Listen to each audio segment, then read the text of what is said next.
name is Chinita Motovlog again. So, nandito tayo ngayon sa Ongpin pa din.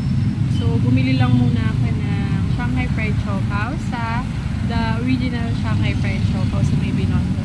So, yan siya. So, ang per piece nito, 35 pesos dati, 30 lang to. So, okay na din. Try natin siya. So, yan. Toasted siya.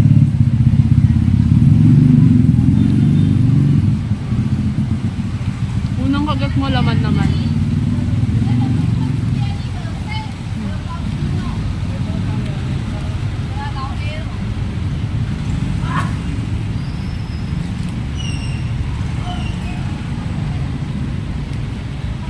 Sobrang lasa ng vegetables. Hindi ko alam kung anong tawag dun eh. Tapos sobrang meaty din niya. Sobrang flavorful talaga. So worth it na dun sa 35 pesos. So yeah. Sobrang init niya. Fairness talaga dito. Pag lagi kaming dumadaan dito, tapos bumibili kami sa kanila, laging sobrang init pa rin.